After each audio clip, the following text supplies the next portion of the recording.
What's up? Shit. Yeah? Hey, for all you people who don't know, y'all need to go to my Facebook page and see why it's great to live in Philadelphia. There is a butt-naked white dude who jumped on the front of a public bus. Oh, that's awesome.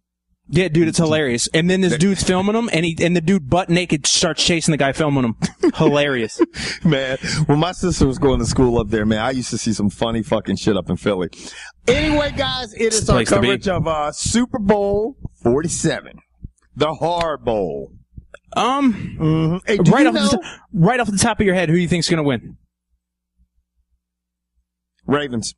I do too. And you want to know why? Because we've seen San Francisco now play 2 games against 2 teams, in my opinion, with not the greatest defenses and not the most complete teams in the world. Right. And they've fallen behind not once, but twice. And they've managed to make a comeback. I don't think they're going to be able to manage a 10 to 14 point comeback on the Ravens. I just don't. No, I don't think that either. You know? But if they do, I think what you have to do is you have to get Ray Lewis in coverage. Ray Lewis between the tackles is still efficient, still leads his team in tackles. I think he leads the NFL in tackles. I mean, he's a tackling machine, but those legs are old. Dude, put Vernon Davis in the middle of the field and make him try to cover him. Yeah, I think that, I think, you know, Vernon Davis could be a problem. I will say this, in contrast, another thing I think this looked impressive, but before we get into it, I'm going to talk about a couple things, okay? This HarBowl, okay, is very interesting. And you got these 2 brothers that are coaches. Do you know a guy last year trademarked that name? Seriously? Yeah, he trademarked it because he was smart. He thought, you know what, there's a good chance that the 49ers and the Ravens could end up in the Super Bowl and it could be called the HarBowl because last year it almost happened. And the fucking NFL dug up in his nuts and made him give it up, said they were suing him. And I'm like, he trademarked it. How the fuck can they come after it? They can buy it. Yeah. And he backed down from those assholes. I would have went hard with him. I'm like, dude, through the trademark process, you should have came after me. Ask Zuffa. Yes. But anyway, I'm going to say something real touch. That's an inside joke, fellas. One thing I'm going to say about the Harbaugh brothers before we get started is that, and George and I touched on this, we were talking the other day, is both of these guys are ballsy as shit. And what I mean by ballsy, they're willing to take risks and they'll do it in the game. And you saw them both make huge decisions in the middle of the season. San Francisco, Harbaugh basically said, fuck it, I'm going to sit a quarterback that's got the 3rd best, you know, quarterback efficient rating in the league, and I'm going to go with this young guy, Kaepernick. And then the other Harbaugh brother in Baltimore basically said, you know what, fuck letting my offensive coordinator make the shots anymore. I'm going to go with Jim Caldwell. And both of those decisions were things where people looked and kind of raised an eyebrow. I know you were about the one in San Francisco, and a lot of people were like, why is he having Jim Caldwell start doing play calls in Baltimore? But both of them panned out to be great decisions, and it tells you that these 2 brothers have great football minds, and when they go up against each other, it's going to be fucking exciting as shit, you know? Now I've said my fucking piece. Anyway. And with that said, that's our coverage of Super. but yeah. No, I think the X factor in this game is going to be Kaepernick. Can the Ravens get to him and rattle him? How effective is the pistol going to be? Brian, who follows our show, thinks the pistol's a gimmick. I don't think the pistol's a gimmick. It was a gimmick 5 or 6 years ago, not in today's football. Yeah, I don't think it's a gimmick. I think that read option is more of a gimmick than the pistol because the pistol it's a single back offense with your quarterback, like 5 or not in a complete shotgun and still has a running back behind him. Exactly. You can read option from it or you can pass from it. Yeah. I think the read option leaves you with very limited things where this is a spread offense. I personally don't see the pistol as a gimmick. I think with these more athletic quarterbacks, I mean, one's going to get drafted this year, Geno Smith. Mm-hmm. With the you're seeing a lot of teams run it. Right. And fucking the Soul Patch Kid this in 2 weeks, we'll see what he can do. I mean, and I think that's going to be the X factor is going to be how well him and that little tuft of hair plays. Yeah, man. I mean, it's funny, and people argue the point, but when the West Coast offense was big. No, look, seriously, why is he doing that? Why is he rocking a soul patch? Who? Kaepernick? Yeah, man, that shit don't even look right. He looks like a 13-year-old boy, but he's got like a prison body. I mean, what the fuck's going on? He looks like his body has served 13 years in a state penitentiary. That face is fucking 6 days old, and he's got a little bit of pew patch. Shave that shit off, kid. So, you know what? But that's when you're 20, 21. When I was 20, 21, I used to have all kinds of fucked up hairstyles, dude. When I go back and think about it, I was like, just Shorty, TV was black and white when you were that old. You didn't really have any other thing else to do. Why is George joning on me, man? You know, y'all see the shit I put up with, but well, here's the other thing. He looks like he has microcephaly too. His head looks way too small for that big ass body. He's 6'5".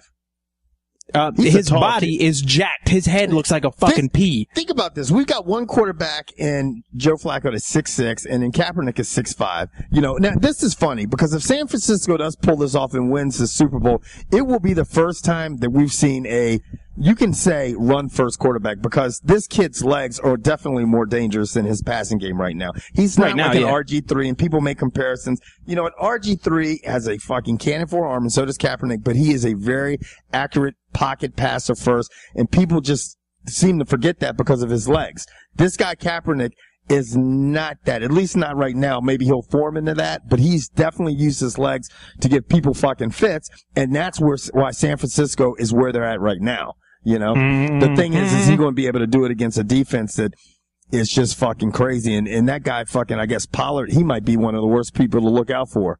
Now, here's the thing, and this is what I told Kevin, and I told a dude at work.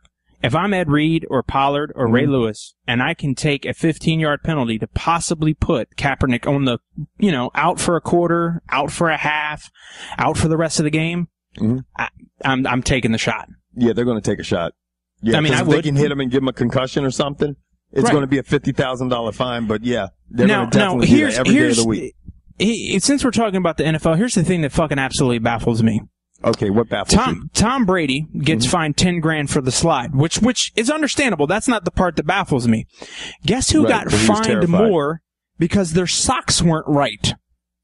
Frank Gore got a $10,500 fine for wearing low socks in a game where Tom Brady slides and could potentially have hurt a player and he gets a $10,000. I don't understand that.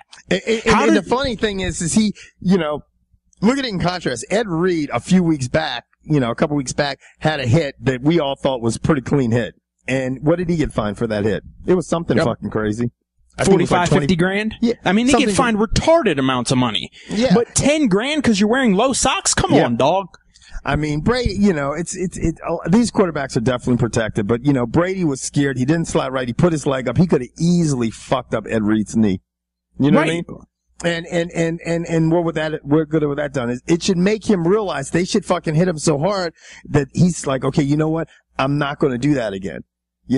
If he's running sliding, you can tell he's very fucking scared. Ever since he blew his knee out in 2004, and who did that again? Oh, Pollard. But, ever since he did that, he's a little bit sketchy. You know what I mean? He doesn't like to come out of that pocket at all. Huh? Who are the Eagles taking with the fourth pick? Who are the Eagles taking with them? With the fourth pick. It better be a fucking tackle. That's what I'm thinking, but unfortunately that kid from Michigan went back, so you know what all the talk is right now? Jarvis Jones from Georgia. Let me explain something to you people. If you've seen me blow my top before, and for all you assholes who got on me about Fletcher Cox, what the fuck did Fletcher Cox do this past season? Not a goddamn thing. If they draft a defensive player at number 4, to me they have two options. The left tackle from Texas A&M if he's there, and if he's not, you trade the fuck down. But I swear to the almighty green Jesus, if they take Jarvis Jones or another defensive player at 4, I'm done being an Eagles fan because it's the dumbest franchise on the face of the fucking planet. If they take Jarvis Jones. Okay. Well, why don't I play you, right? Because we know I can play you and you can act like you're the draft and you're announcing the Eagles' 4th pick. And now with the 4th pick overall, the Philadelphia Eagles take defensive linebacker / end Jarvis Jones from the University of Georgia. What the fuck? Because that's exactly what will happen. You are going to blow a fucking gasket, dude. Veins in your forehead, spazzing the fuck out, losing it. I will hear you in D.C. from Philly. Dude, they have 6 defensive ends on the roster right now. If you go to a 3-4, okay, then you need a hybrid. So I sort of understand the Jarvis Jones pick, but I still don't, because they're in desperate need of a safety, which they should be able to get later on. But they need offensive linemen. Right. Like I need a Twinkie. Yes. They need a defensive coordinator.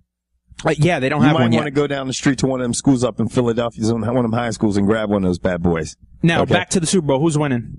Who's winning? That's what we got. We want to know down here in the comment section. Let us know what's going on. Let us also know, what do you think's the big thing? I think, and people laugh at me, I think it's going to be a turnover thing. The team, and everybody can say, I think that could play a big role in this game. 2 very evenly matched teams. The least penalized team might walk out of this game Super Bowl champions. I tell you what, I think it's going to come down to how Kaepernick and that offense attacks the linebackers for the Ravens, because I think that's their weak spot. Yeah, definitely. Anyway, we're out of here, guys. Enjoy the game, and we will catch you guys next time. Later.